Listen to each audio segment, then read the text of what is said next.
Bienvenidos a una aventura de la mente que comienza por mirar hacia adelante a la visión y al sonido de el universo mecánico. Hay algunas actividades del hombre que la mente asocia con un determinado lugar por considerarlo como el lugar ideal para tal actividad. Por ejemplo, yo no soy aficionado al juego, pero si fuera jugador no me metería en un oscuro cuarto trastero a jugar al póker. Mi ideal sería irme a Monte Carlo y allí en su magnífico casino jugar a la ruleta. De la misma forma, si pienso en el tenis, pienso en Wimbledon. Si en carreras de caballos, en Kentucky o Derby. Si en ópera, pienso en La Scala. Y si pienso en física, si quiero estudiar física, el lugar más indicado es Caltech. Y por eso estamos aquí, en el Instituto Tecnológico de California.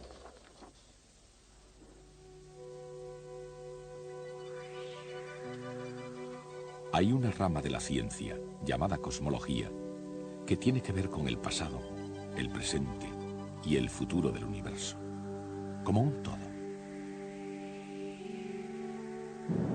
¿Cómo comenzó el universo? ¿Cómo evolucionó? ¿Cómo seguirá evolucionando? Y en la ciencia hay también otra rama, en el campo de la física para ser más exactos, que se llama mecánica. La mecánica se ocupa de algo que tal vez tenga poco que ver con la filosofía, pero no por eso es menos profunda. ¿Cómo empezó la mecánica? ¿Y hacia dónde va? ¿Cómo funciona?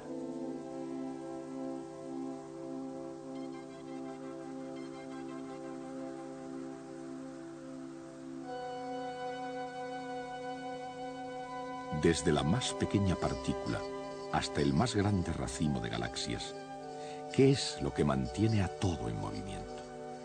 Acelerando, decelerando, cambiando de dirección o marchando recto hacia adelante. ¿Por qué el comportamiento de las cosas es como es?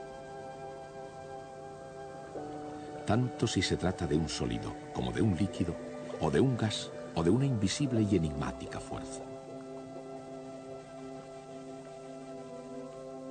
Exactamente, ¿cómo influyen entre sí y por qué? Todas estas preguntas, desde la más simple a la más complicada, no han surgido recientemente. Existían ya desde que hubo hombres para poder planteárselas. Incluso los seres humanos más primitivos de este planeta han debido mirar al cielo y andado por la tierra preguntándose, ¿pero todo esto cómo funciona? Aunque ellos mismos ni siquiera fueran conscientes de que se lo estaban preguntando. Esos hombres fueron los primeros en intentar descubrir y comprender el universo mecánico. Si existe alguna clave para poder entender el universo mecánico, se encuentra en el campo de las matemáticas. Y en las primeras civilizaciones, los mejores matemáticos que hubo fueron los griegos. Su trabajo dio un fuerte impulso a toda la ciencia.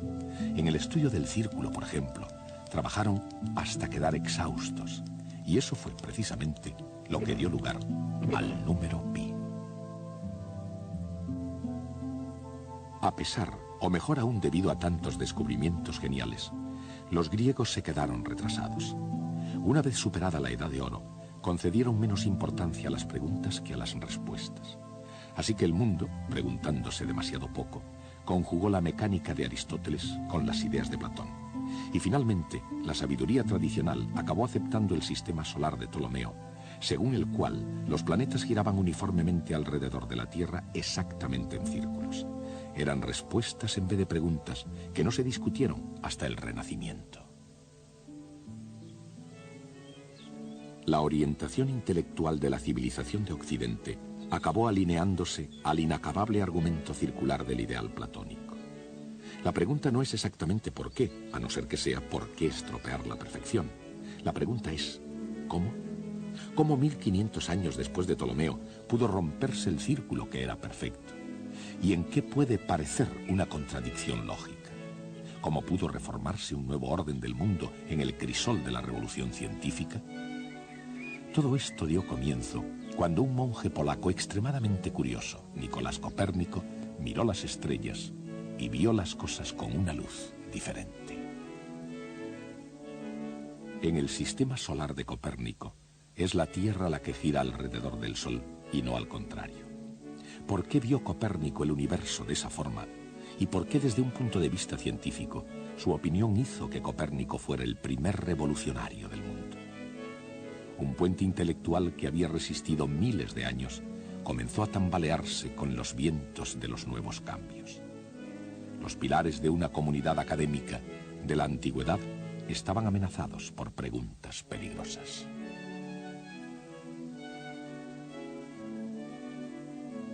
Y nadie mejor preparado para llenar aquel vacío intelectual que Galileo Galilei. Aunque el pensamiento aristotélico aún era regla para el mundo del Renacimiento italiano, Galileo Galilei fue la excepción a la regla.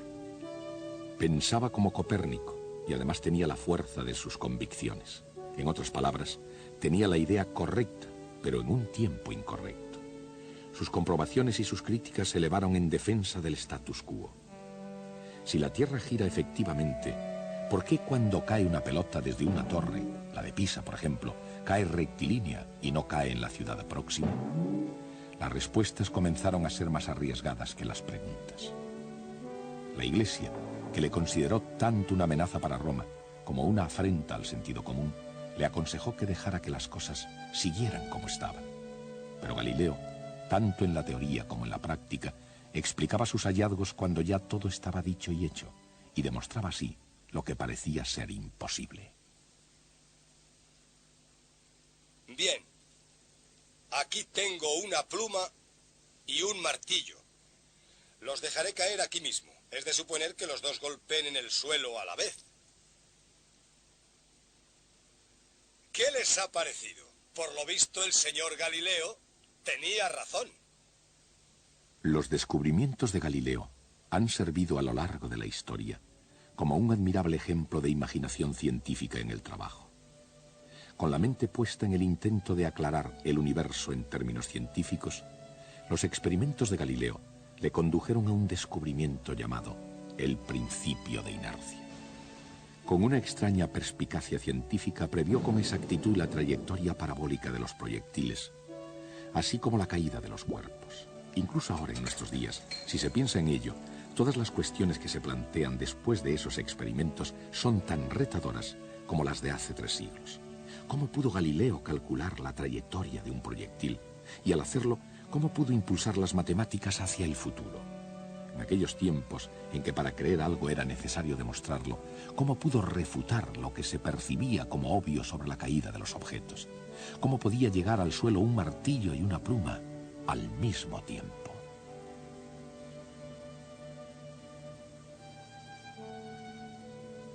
Cuando en 1633 Galileo cayó en desgracia, ¿por qué todo el asunto del universo se había convertido en una gran preocupación para todos? En la misma época, cada día era una preocupación para el asombrado matemático Johannes Kepler, un hombre en una constante huida de su propia vida. Una vida de soledad y pobreza, falto de amor y persiguiendo brujas y espíritus inferiores asociados a ellas. Su propia existencia era una especie de desafío. Seguramente ningún otro hombre habrá hecho tantos sacrificios para captar la verdad científica como Kepler. Pero, por otra parte, ningún descubrimiento humano pudo demostrar tanto su verdad como las leyes de Kepler. Las leyes de las elipses, la ley de las áreas iguales y la tercera ley de Kepler, la ley del movimiento de los planetas, la ley de la armonía. Kepler se introdujo en la cámara secreta del cosmos con sus leyes del movimiento planetario como llave. Sin embargo, al haber explicado más bien el cómo que el por qué funciona el sistema solar, tuvo que quedar relegado a permanecer en el umbral del universo mecánico. Había llegado el momento en el que algún otro diese el paso final. Isaac Newton siguió este mismo camino que llevaba directamente a considerar la luna a causa de las decisivas preguntas de su hijo. ¿Por qué cae una manzana? Si una manzana cae, ¿por qué no cae la luna? Si la manzana y la luna caen por una misma razón, ¿por qué no cae la luna estrellándose contra la Tierra?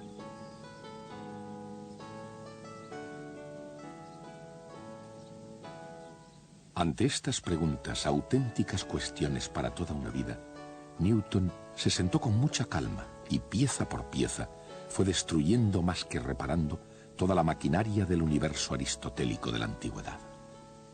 Y entonces, con sus respuestas, igualmente asombrosas, creó algo para sustituirlo: el universo mecánico. Un universo mecánico, predictiblemente bien ordenado, que obedecía con precisión a las leyes matemáticas, y con las leyes del movimiento y la capacidad para poder asumir casi todos los retos de la física.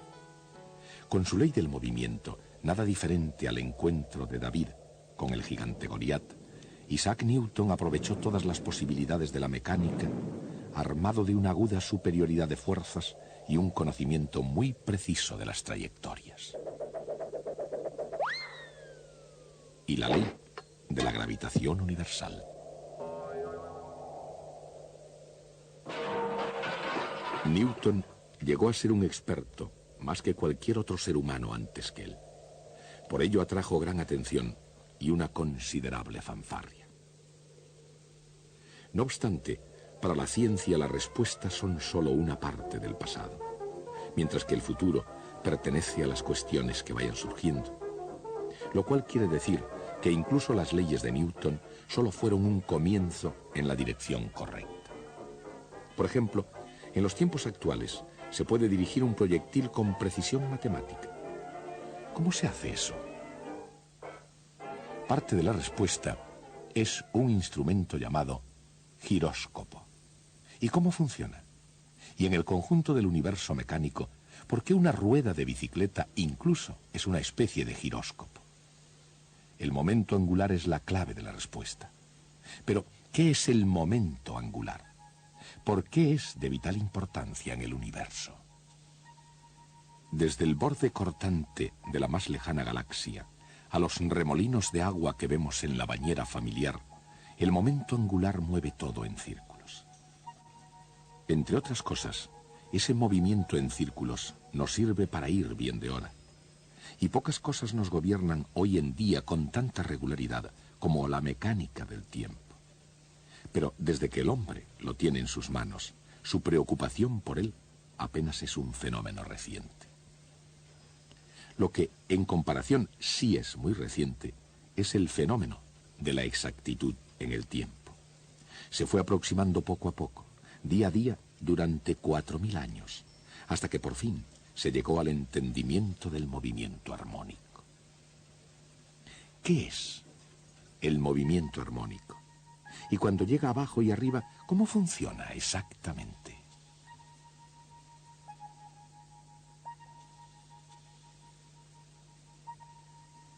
Y yendo al círculo completo del universo mecánico, ¿cómo se relaciona con el movimiento circular? La respuesta no es tan misteriosa como a simple vista pueda parecer, y no hay razón para acercarse a ella dando un rodeo. Sin embargo, a veces ayuda. Todo lo que hay que hacer es un pequeño cálculo diferencial. Mientras los cálculos de Newton se extendieron por todo el universo mecánico, el alcance de su generosidad fue mucho más estrecho. El barón Wilhelm Gottfried von Leibniz llenó el paisaje europeo de una gran confianza, y había buenas razones para ello. Como diplomático alemán y matemático, Leibniz tuvo tanto éxito que Voltaire le caracterizó como el compendio del optimismo. Mundialmente todo un compañero con las mujeres, Leibniz nada tenía en común con Newton, excepto el descubrimiento del cálculo. Y con Newton había que ser un poco amable, ya que a fin de cuentas había creado las leyes del movimiento, la ley de la gravitación universal, el telescopio de reflexión, e incluso dio una explicación teórica sobre la luz y el color. La lista de sus incomparables talentos era mucho más extensa aún. Y sin embargo, a pesar de tanta inteligencia, Newton permitió, si no es que llegó a provocarla, una amarga controversia con Leibniz. Este episodio uno solo de los dramas emocionales del universo mecánico, puso en peligro la buena reputación de un hombre y la salud de otro. Ilustrará una de las curiosas paradojas que se esconden en el corazón humano de la ciencia. Por ejemplo, así como el científico no siempre es racional, el entorno científico casi siempre lo es. Y de hecho, es en un laboratorio de física donde la naturaleza se revela en los términos más racionales. ¿Qué es lo que hace exactamente un científico moderno? Más allá de su definición en un libro de texto, ¿cuál es el método de la ciencia? Y en el mundo real, ¿cómo funciona exactamente el método científico? A veces se comienza con una cubeta de aceite, un robusto puchero de hierro, un toque de disciplina, un poco de creatividad y quizá un toque de genialidad. Y en algunas ocasiones, aunque muy raramente, el resultado es tan insignificante como el valor de la carga de un electrón.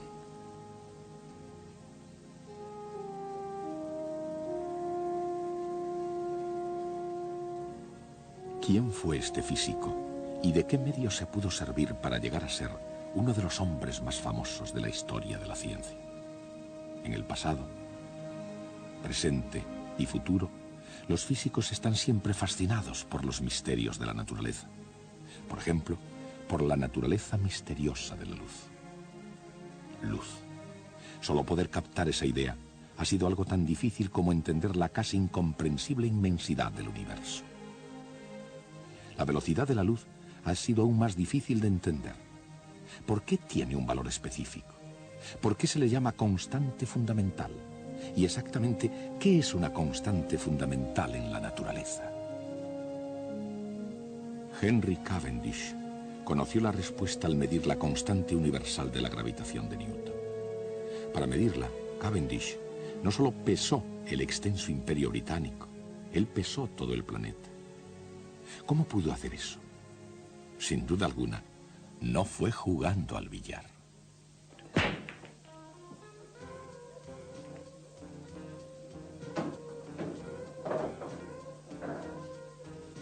Estos hombres viven de unas leyes que, aunque no siempre estén dentro de la legalidad, están sin embargo de acuerdo con las leyes de la mecánica clásica.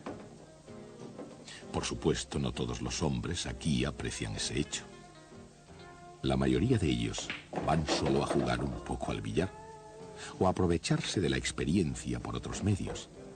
Pero las posibilidades aumentarían si se aplicaran correctamente ciertas leyes físicas.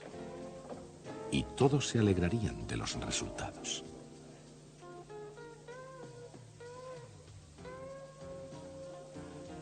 Los efectos dependen de la ley de conservación del momento, que al igual que el juego de billar, tuvo su origen en Francia.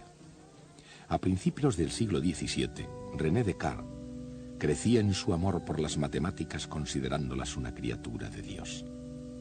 Como filósofo, buscó una explicación a todos los fenómenos en el mundo. En ese proceso, Descartes no solo concibió la conservación del momento, sino que además descubrió la geometría analítica, y con tal descubrimiento cambió para siempre el campo de la matemática. ¿Y cómo pueden los grandes investigadores científicos acercarse a un terreno desconocido?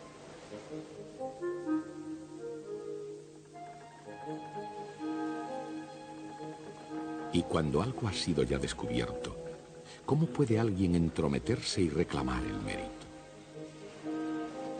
En el campo de la ciencia, desde la electricidad a la mecánica, muchas veces se ha dado el mérito no al primero que hizo un gran descubrimiento, sino al último. Probablemente algo así le ocurrió a James Prescott Joule, que no fue el primero en investigar en el campo de la conservación de la energía. Pudo muy bien haber sido el noveno científico que llegó a la ley de la conservación de la energía. Pero fue Joule, como Cristóbal Colón, quien obtuvo la fama. ¿Por qué? En el gran conjunto de cosas, ¿eso qué importa? El gran almacén del cosmos tiene hoy en día en sus estanterías tanta energía como el primer día en que las ventanillas del universo se abrieron para empezar a despachar sus asuntos. Por otra parte, si nunca se pierde la energía, ¿por qué se cansan los músculos? ¿Y por qué caen las masas? La energía mecánica, así como todo ejercicio en general, tiene mucho que ver con velocidad y posición.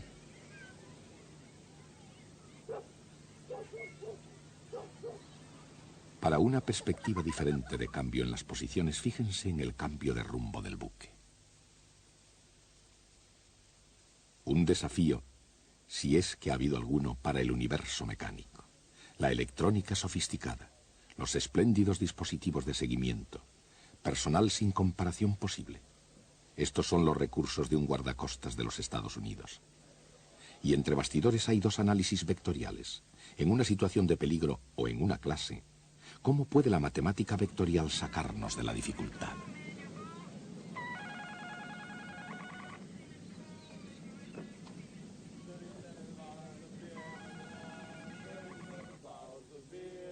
En el serio mundo de la ciencia, la matemática vectorial puede hacer milagros. Así es que la pregunta no sería si puede sacarnos de una dificultad, sino si tiene que hacerlo. Por otra parte, ¿es esto música? ¿O se trata de una grabación en cinta Memorex? Un anuncio comercial ilustra tanto una reproducción excelente como un fenómeno físico de resonancia. ¿Pero qué es la resonancia? ¿Y cómo son sus muchas formas oídas por todo el universo mecánico? ¿Cómo puede una simple voz humana, aunque sea tan potente como la de Ella Fitzgerald, producir tan demoledores efectos? Y en la inmensa atmósfera del universo mecánico, ¿cuáles son otras formas de sonido y de violencia? Estos tres hombres emprendieron un viaje que superó al de cualquier explorador de la Tierra desde que se iniciaron los primeros pasos hacia lo desconocido. Pero su destino había sido previamente determinado por ingenieros, científicos, técnicos, visionarios, investigadores y pilotos de prueba. Y estaban dotados de magníficos planos y del mejor equipo. Pero como el cohete mismo, surgía una pregunta inminente. ¿Cómo es posible ir desde aquí hasta allí? Históricamente hablando, los cohetes espaciales no van a ninguna parte si detrás de ellos no hay un estudiado plan. E incluso en nuestros días no pueden ir muy lejos si no es con la ayuda de la mecánica clásica. ¿Quiénes son estos pilotos espaciales? ¿Qué buscan más allá del mundo cotidiano? ¿Y qué es lo que descubren a veces de modo sorprendente? Desde Johannes Kepler en adelante, los mecánicos celestes pudieron calcular los movimientos del sistema solar. Pero el milagro de la era espacial ha conseguido que el cielo sea pasable a la vez que posible. Y eso sería, seguramente, lo que el padre de la mecánica clásica soñó. Eso es lo que ahora hacen los pilotos espaciales. En una ciencia todos los científicos son pilotos y exploradores. El destino del hombre siempre ha sido la búsqueda. Y su estrategia siempre tuvo algo que ver con aprender y enseñar, con imaginación y lógica, con ensayos y errores, con arriesgarse e ir hasta el límite. No solo la estrategia que se quiera emplear, sino el propio universo pueden llegar a convertirse en una especie de juego cósmico.